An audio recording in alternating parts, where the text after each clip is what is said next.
أعوذ بالله من الشيطان الرجيم. بسم الله الرحمن الرحيم. يا أيها الذين آمنوا أوفوا بالعقود أحلت لكم بهيمة الأنعام إلا ما يتلى عليكم غير محل الصيد وأنتم حرم إن الله يحكم ما يريد. يا أيها الذين آمنوا لا تحلوا شعائر الله ولا الشهر الحرام ولا الهدي ولا القلائد ولا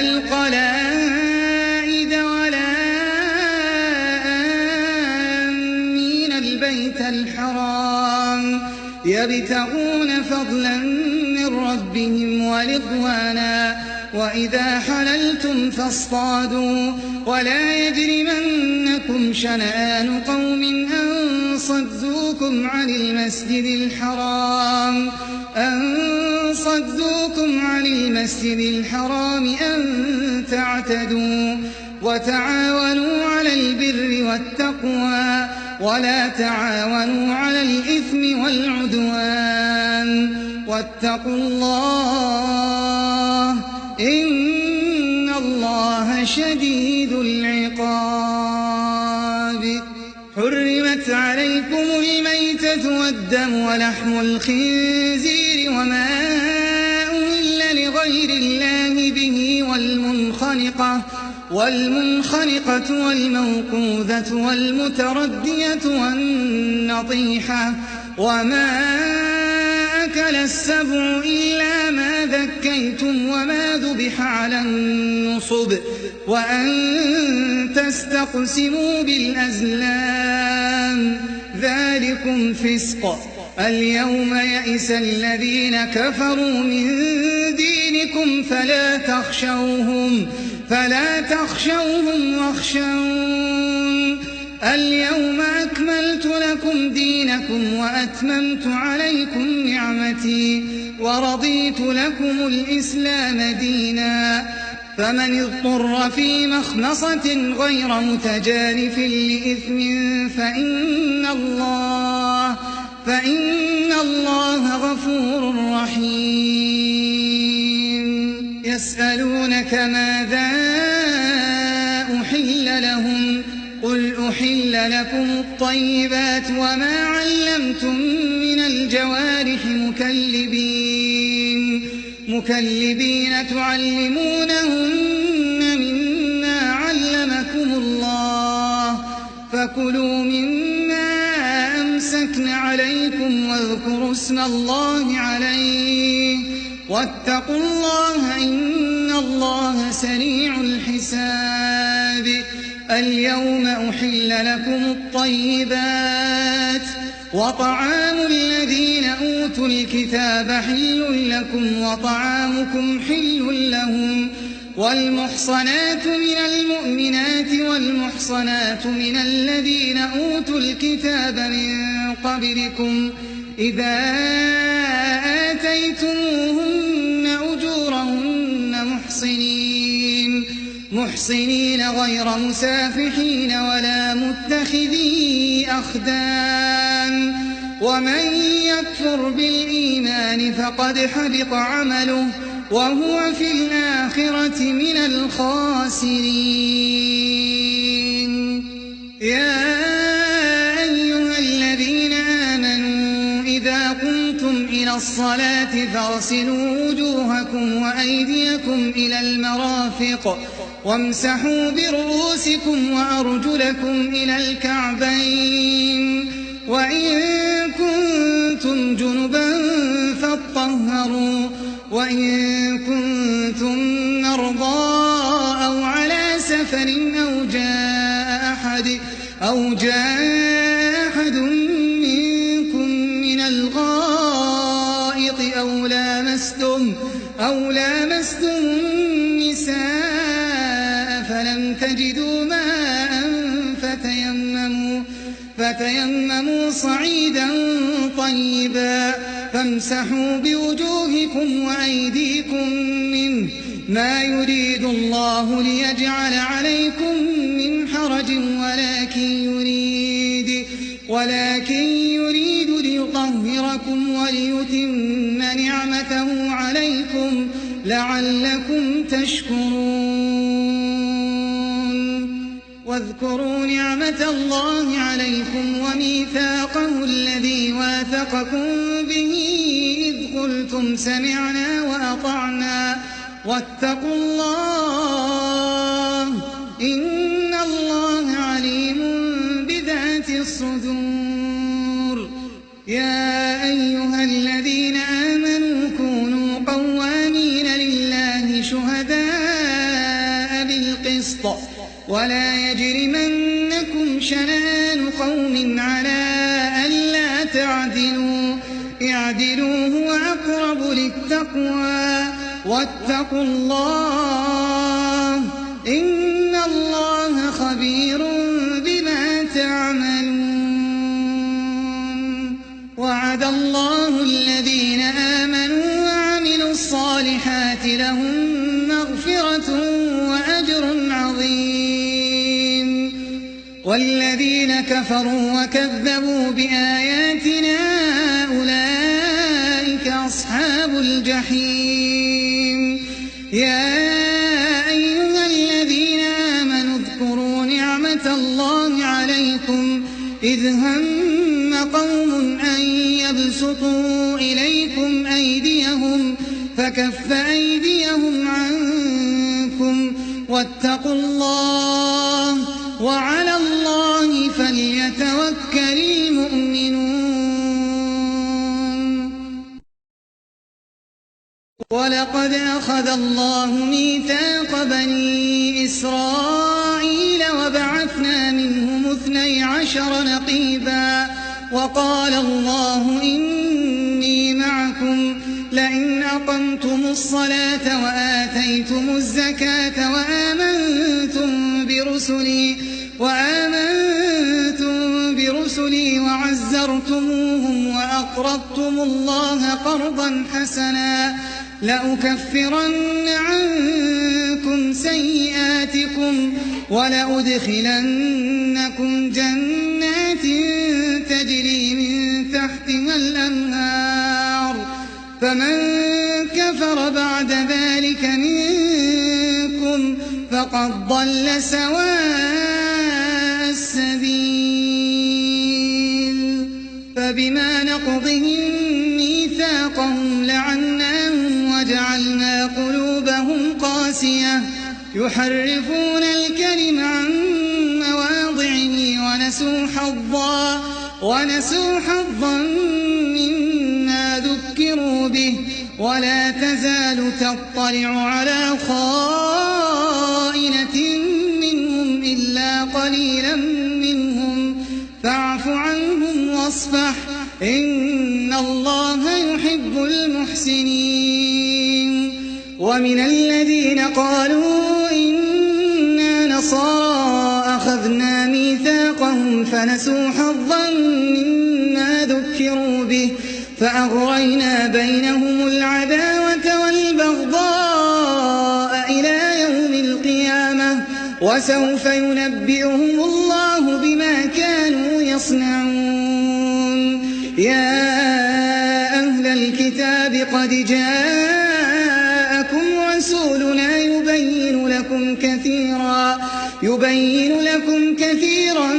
مما كنتم تخفون من الكتاب ويعفو عن كثير قد جاءكم من الله نور وكتاب مبين يهدي به الله من اتبع رضوانه سبل السلام ويخرجهم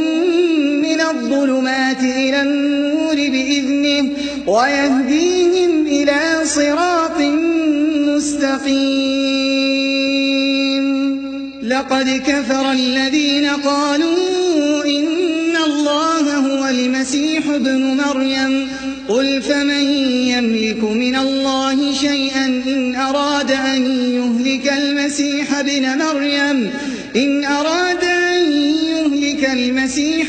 مريم وأمه ومن في الأرض جميعا ولله ملك السماوات والأرض وما بينهما يخلق ما يشاء والله على كل شيء قدير. وقالت اليهود والنصارى نحن أبناء الله وأحباؤه قل فلم يعذبكم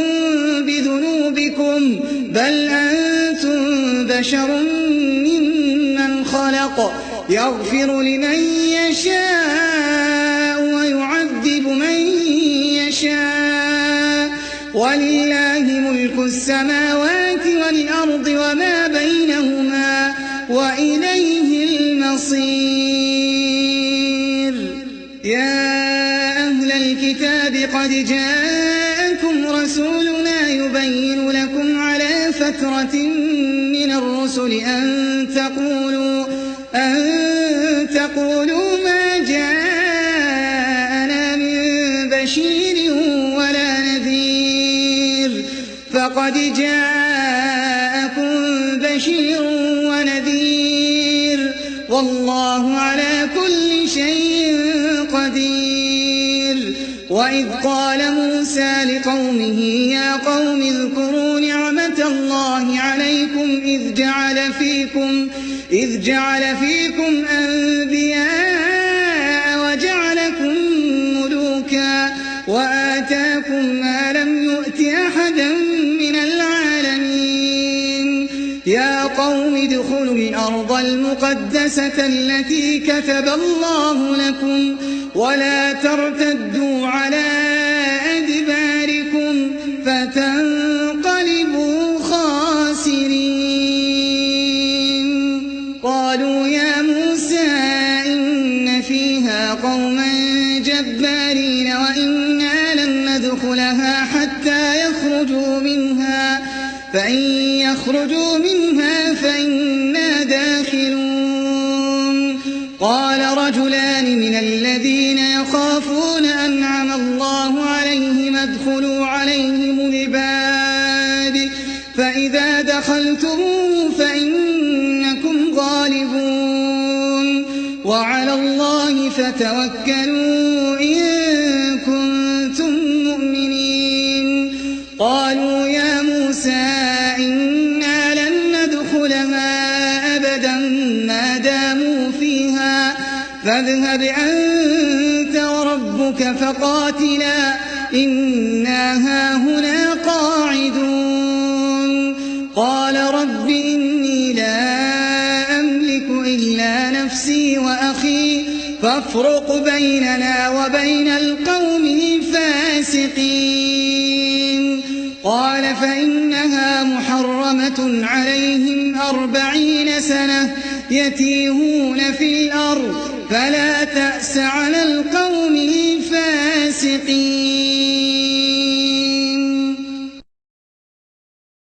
واتل عليهم نبأ ابني آدم بالحق إذ قربا قربانا فتقبل من أحدهما ولم يتقبل من الآخر قال لأقتلنك قال إنما يتقبل الله من المتقين. لئن بسطت إلي يدك لتقتلني ما أنا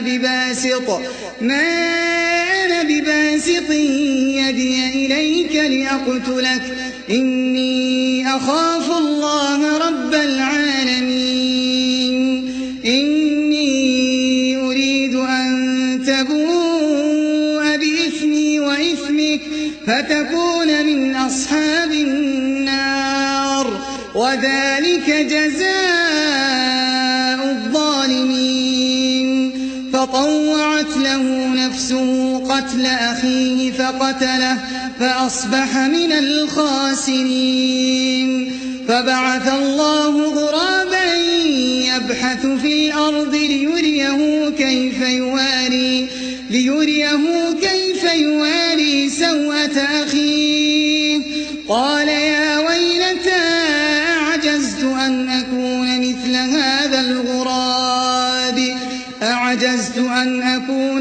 هذا الغراب فأواري سوءة أخي فأصبح من النادمين. من أجل ذلك كتبنا على بني إسرائيل أنه من قتل نفسا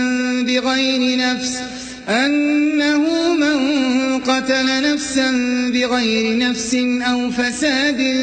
في الأرض فكأنما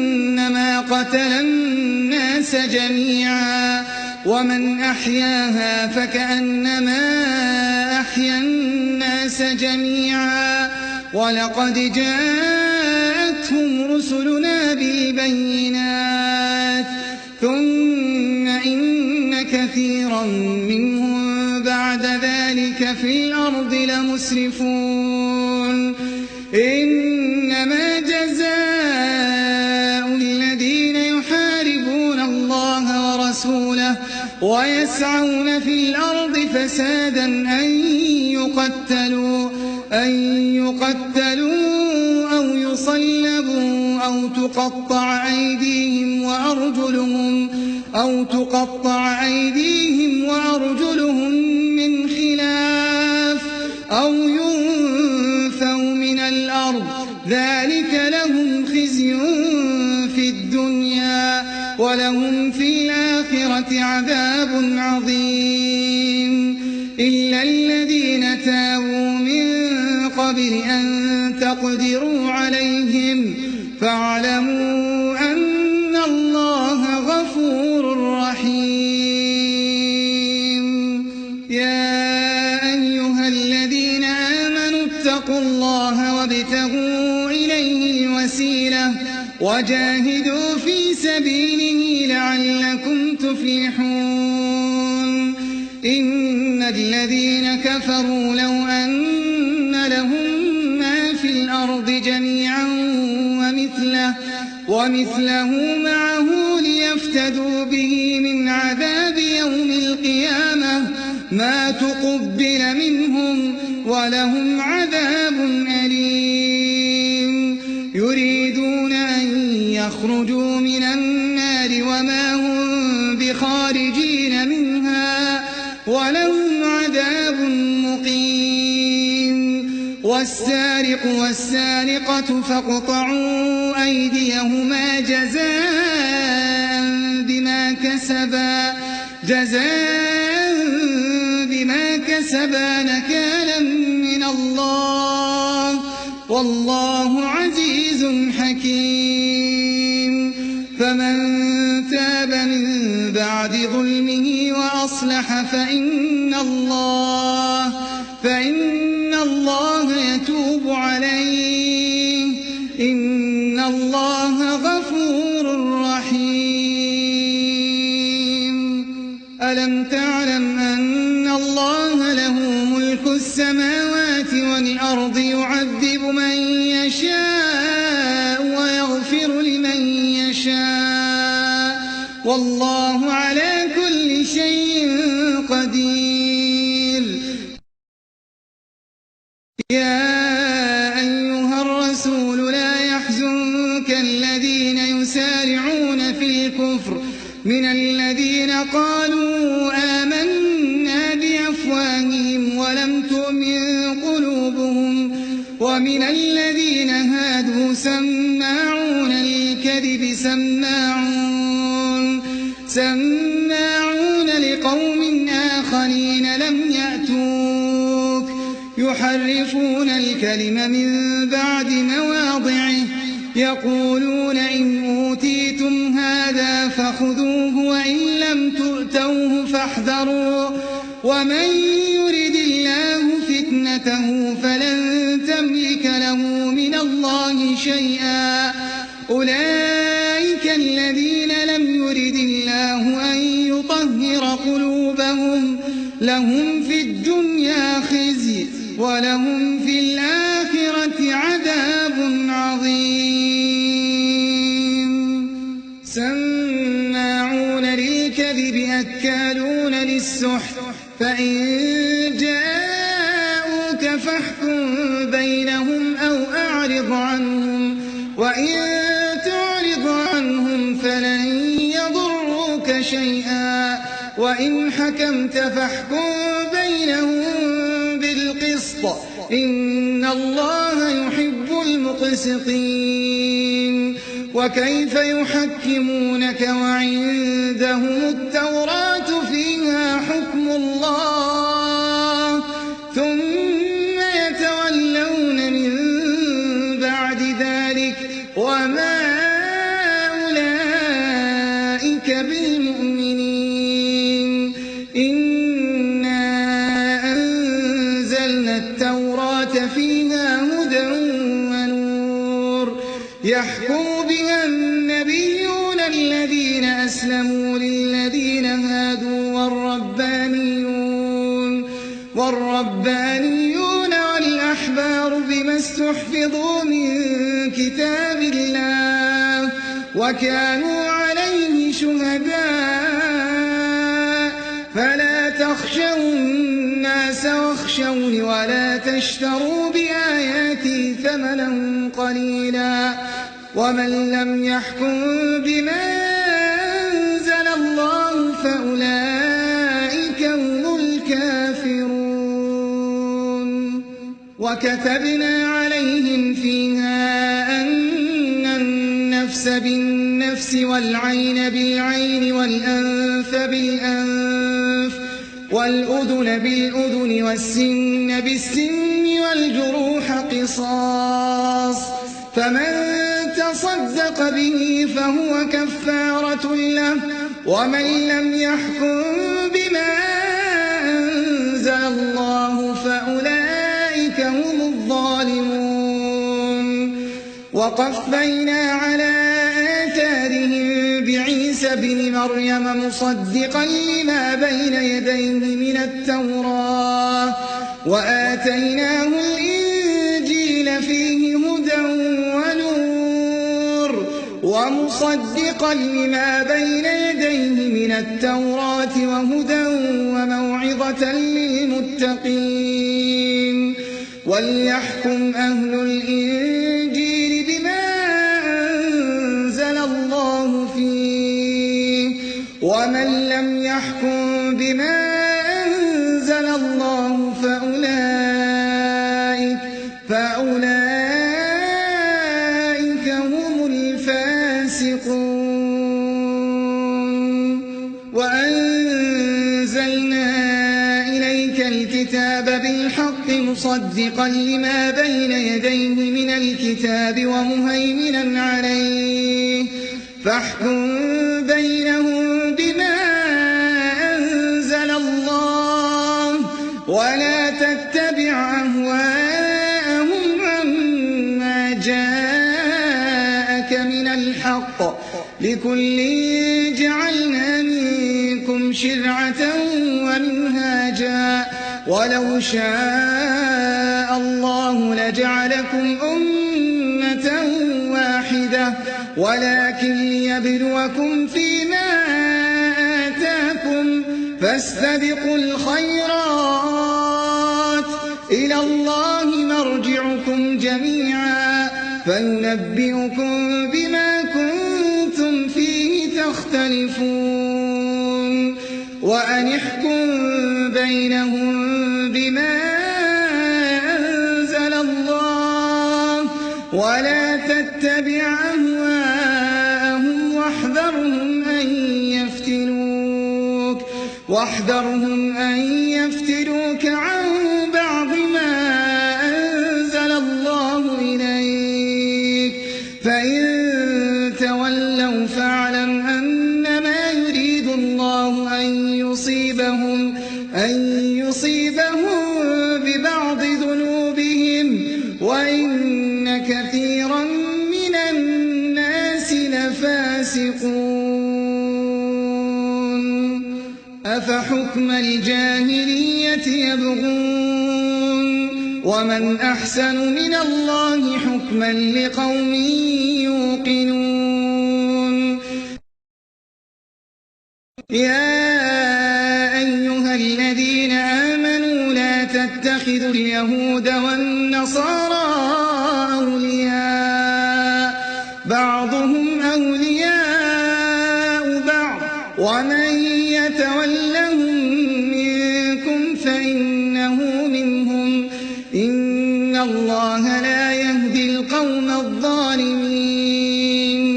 فترى الذين في قلوبهم مرض يسارعون فيهم يقولون نخشى أن تصيبنا دائرة فعسى الله أن يأتي بالفتح أو أمر من عنده فيصبحوا على ما أسروا في أنفسهم نادمين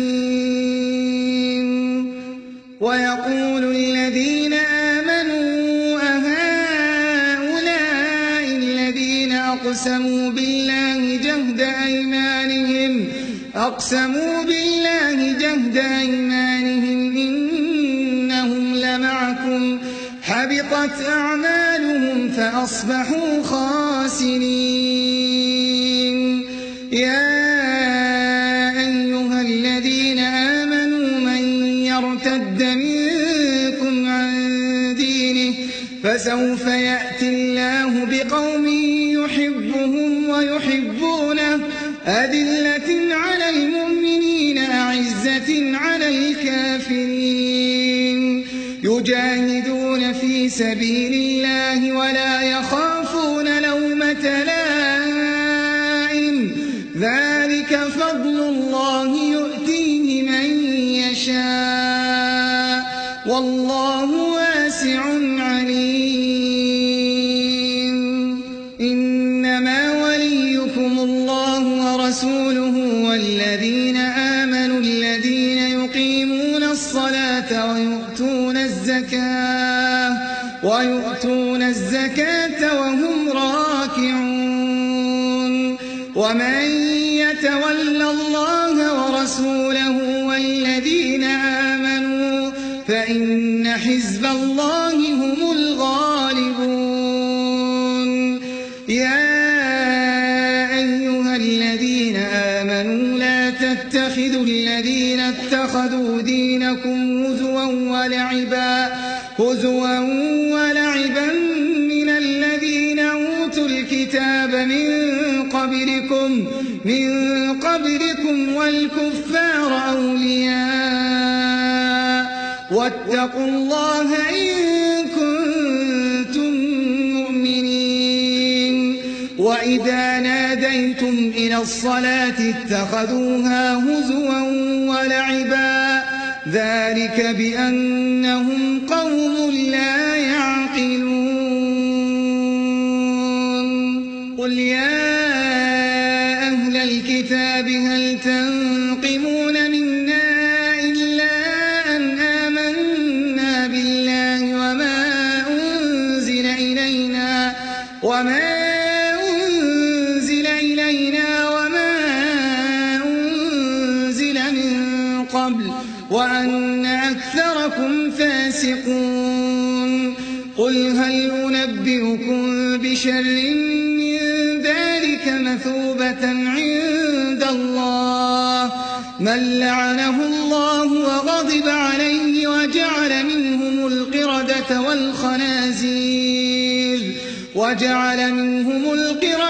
والخنازير وعبد الطاغوت أولئك شر مكانا وأضل عن سواء السبيل وإذا جاءوكم قالوا آمنا وقد دخلوا بالكفر وهم قد خرجوا به والله أعلم بما كانوا يكتمون وترى كثيرا منهم يسارعون في الإثم والعدوان وأكلهم السحت لبئس ما كانوا يعملون لولا ينهاهم الربانيون والأحبار عن قولهم الإثم وأكلهم السحت لبئس ما كانوا يصنعون وقالت اليهود يد الله مغلولة غلت أيديهم ولعنوا بما قالوا بل يداه مبسوطتان ينفق كيف يشاء وليزيدن كثيرا منهم ما أنزل إليك من ربك طغيانا وكفرا وألقينا بينهم العداوة والبغضاء إلى يوم القيامة كلما أوقدوا نارا للحرب أطفاها الله ويسعون في الأرض فسادا والله لا يحب المفسدين ولو أن أهل الكتاب آمنوا واتقوا لكفرنا عنهم سيئاتهم ولأدخلناهم جنات النعيم ولو أنهم أقاموا التوراة والإنجيل وما أنزل إليهم من ربهم لأكلوا من فوقهم ومن تحت أرجلهم منهم أمة مقتصدة وكثير منهم ساء ما يعملون يا أيها الرسول بلغ ما أنزل إليك من ربك وإن لم تفعل فما بلغت رسالته والله يعصمك من الناس إن الله لا يهدي القوم الكافرين قل يا أهل الكتاب لستم على شيء حتى تقيموا التوراة والإنجيل وما أنزل إليكم من ربكم وليزيدن كثيرا منهم ما أنزل إليك من ربك طغيانا وكفرا فلا تأس على القوم الكافرين إن الذين آمنوا والذين هادوا والصابئون والنصارى من آمن بالله واليوم الآخر وعمل صالحا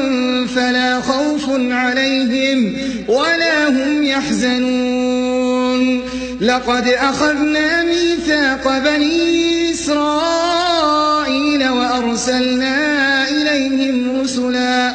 كلما جاءهم رسول بما لا تهوى أنفسهم فريقا كذبوا وفريقا يقتلون وحسبوا ألا تكون فتنة فعموا وصموا ثم تاب الله عليهم ثم عموا وصموا كثير منهم والله بصير بما يعملون لقد كفر الذين قالوا إن الله هو المسيح ابن مريم وقال المسيح يا بني إسرائيل اعبدوا الله ربي وربكم إنه من يشرك بالله فقد حرم الله عليه الجنة ومأواه النار وما للظالمين من أنصار لقد كفر الذين قالوا إن الله ثالث ثلاثة وما من إله إلا إله واحد وإن لم ينتهوا عما يقولون ليمسن الذين كفروا منهم عذاب أليم أفلا يتوبون إلى الله ويستغفرونه والله غفور رحيم. ما المسيح ابن مريم إلا رسول قد خلت من قبله الرسل وأمه صديقة كانا يأكلان الطعام انظر كيف نبين لهم الآيات ثم انظر أنا يؤفكون. قل أتعبدون من دون الله ما لا يملك لكم ضرا ولا نفعا والله هو السميع العليم. قل يا أهل الكتاب لا تغلوا في دينكم غير الحق ولا تتبعوا أهواء قوم قد ضلوا من قبل وأضلوا كثيرا وضلوا عن سواء السبيل. لعن الذين كفروا من بني إسرائيل على لسان داود وعيسى بن مريم ذلك بما عصوا وكانوا يعتدون. كانوا لا يتناهون عن منكر فعلوه لبئس ما كانوا يفعلون. ترى كثيرا منهم يتولون الذين كفروا لبئس ما قدمت لهم أنفسهم أن سخط الله عليهم وفي العذاب هم خالدون. ولو كانوا يؤمنون بالله والنبي وما أنزل إليه ما اتخذوهم أولياء ولكن كثيرا منهم فاسقون. لتجدن أشد الناس عداوة للذين آمنوا اليهود والذين أشركوا ولتجدن أقربهم مودة للذين آمنوا الذين قالوا إنا نصارى ذلك بأن منهم قسيسين ورهبانا وأنهم لا يستكبرون. وإذا سمعوا ما أنزل إلى الرسول ترى أعينهم تفيض من الدمع مما عرفوا من الحق يقولون ربنا آمنا فاكتبنا مع الشاهدين. وما لنا لا نؤمن بالله وما جاءنا من الحق ونطمع أن يدخلنا ربنا مع القوم الصالحين. فأثابهم الله بما قالوا جنات تجري من تحتها الأنهار خالدين فيها وذلك جزاء المحسنين. والذين كفروا وكذبوا بآياتنا أولئك أصحاب الجحيم. يا أيها الذين آمنوا لا تحرموا طيبات ما أحل الله لكم ولا تعتدوا إن الله لا يحب المعتدين. وكلوا مما رزقكم الله حلالا طيبا واتقوا الله الذي أنتم به مؤمنون. لا يؤاخذكم الله باللغو في أيمانكم ولكن يؤاخذكم بما عقدتم الأيمان فكفارته إطعام 10 مساكين من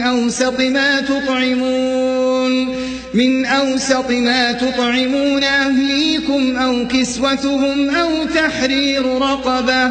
فمن لم يجد فصيام 3 أيام، ذلك كفارة أيمانكم إذا حلفتم، واحفظوا أيمانكم، كذلك يبين الله لكم آياته لعلكم تشكرون. يا أيها الذين آمنوا إنما الخمر والميسر والأنصاب والأزلام رجس من عمل الشيطان فاجتنبوه لعلكم تفلحون. إنما يريد الشيطان أن يوقع بينكم العداوة والبغضاء في الخمر والميسر ويصدكم عن ذكر الله وعن الصلاة، فهل أنتم منتهون؟ وأطيعوا الله وأطيعوا الرسول واحذروا، فإن توليتم فاعلموا أنما على رسولنا البلاغ المبين. ليس على الذين آمنوا وعملوا الصالحات جناح فيما طعموا إذا ما اتقوا وآمنوا وعملوا الصالحات ثم اتقوا وأحسنوا، والله يحب المحسنين. يا أيها الذين آمنوا ليبلونكم الله بشيء من الصيد تناله أيديكم ورماحكم ليعلم الله من يخافه بالغيب، فمن اعتدى بعد ذلك فله عذاب أليم. يا أيها الذين آمنوا لا تقتلوا الصيد وأنتم حرم، ومن قتله منكم متعمدا فجزاء مثل ما قتل من النعم يحكم به ذوى عدل منكم هديا بالغ الكعبة أو كفارة طعام مساكين أو عدل ذلك صياما ليذوق وبال أمره، عفى الله عما سلف، ومن عاد فينتقم الله منه، والله عزيز ذو انتقام. أحل لكم صيد البحر وطعامه متاعا لكم وللسيارة، وحرم عليكم صيد البر ما دمتم حرما، واتقوا الله الذي إليه تحشرون. جعل الله الكعبة البيت الحرام قياما للناس والشهر الحرام والهدي والقلائد،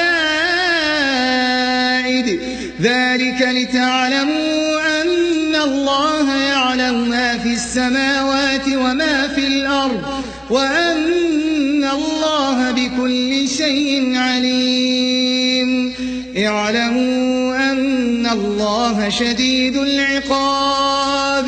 وأن الله غفور رحيم. ما على الرسول إلا البلاغ،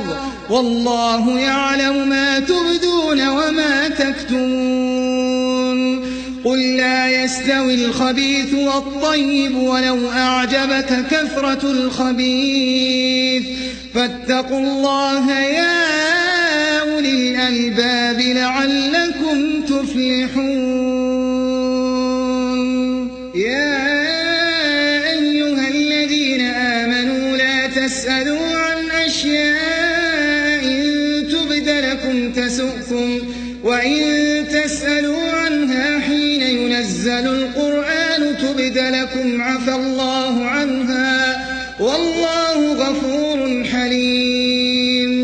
قد سألها قوم من قبلكم ثم أصبحوا بها كافرين ما جعل الله من بحيرة ولا سائبة ولا وصيلة ولا حام ولكن الذين كفروا يفترون على الله الكذب وأكثرهم لا يعقلون وإذا قيل لهم تعالوا إلى ما أنزل الله وإلى الرسول قالوا حسبنا ما وجدنا عليه آباءنا أولو كان آباؤهم لا يعلمون شيئا ولا يهتدون يا أيها الذين آمنوا عليكم أنفسكم لا يضركم من ضل إذا اهتديتم إلى الله مرجعكم جميعا فينبئكم بما كنتم تعملون يا أيها الذين آمنوا شهادة بينكم إذا حضر أحدكم الموت حين الوصية اثنان ذوى عدل منكم أو آخران من غيركم إن أنتم ضربتم في الأرض فأصابتكم مصيبة الموت تحبسونهما من بعد الصلاة فيقسمان بالله إن ارتبتم لا نشتري به ثمنا ولو كان ذا قربى ولا نكتم شهادة الله إنا إذا لمن الآثمين فإن عثر على أنهما استحقا إثما فآخران يقومان مقامهما من الذين استحق عليهم الأوليان فيقسمان بالله لشهادتنا أحق من شهادتهما وما اعتدينا إنا إذا لمن الظالمين ذلك أدنى أن يأتوا بالشهادة على وجهها أو يخافوا أن ترد أيمان بعد أيمانهم واتقوا الله واسمعوا والله لا يهدي القوم الفاسقين يوم يجمع الله الرسل فيقول ماذا أجبتم قالوا لا علم لنا إنك أنت علام الغيوب إذ قال الله يا عيسى ابن مريم اذكر نعمتي عليك وعلى والدتك إذ أيدتك بروح القدس تكلم الناس في المهد وكهلا وإذ علمتك الكتاب والحكمة والتوراة والإنجيل وإذ تخلق من الطين كهيئة الطير بإذني فتنفخ فيها فتكون طيرا بإذني وتبرئ الأكمه والأبرص بإذني وإذ تخرج الموتى بإذني وإذ كففت بني إسرائيل عنك إذ جئتهم بالبينات فقال الذين كفروا منهم إن هذا إلا سحر مبين وإذا أوحيت إلى الحواريين أن آمنوا بي وبرسولي قالوا آمنا واشهد بأننا مسلمون إذ قال الحواريون يا عيسى ابن مريم هل يستطيع ربك أن ينزل علينا مائدة من السماء قال اتقوا الله إن كنتم مؤمنين قالوا نريد أن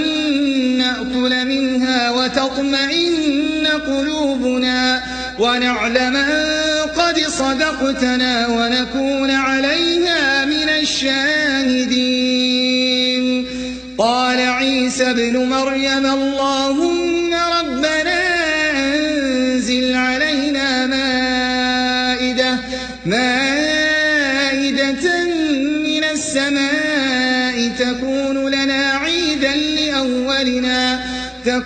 لنا عيدا لأولنا وآخرنا وآية منك وارزقنا وأنت خير الرازقين قال الله إني منزلها عليكم فمن يكفر بعد منكم فإني أعذبه عذابا لا أعذبه أحدا من العالمين وإذ قال الله يا عيسى ابن مريم أأنت قلت للناس اتخذوني وأمي إلهين من دون الله قال سبحانك ما يكون لي أن أقول ما ليس لي بحق إن كنت قلته فقد علمته تعلم ما في نفسي ولا أعلم ما في نفسك إنك أنت علام الغيوب ما قلت لهم إلا ما أمرتني به أن اعبدوا الله ربي وربكم وكنت عليهم شهيدا ما دمت فيهم فلما توفيتني كنت أنت الرقيب عليهم وأنت على كل شيء شهيد إن تعذبهم فإنهم عبادك وإن تغفر لهم فإنك أنت العزيز الحكيم قال الله هذا يوم ينفع الصادقين صدقهم لهم جنات تجري من تحتها الأنهار خالدين فيها أبدا رضي الله عنهم ورضوا عنه ذلك الفوز العظيم لله ملك السماوات والأرض وما فيهن وهو على كل شيء قدير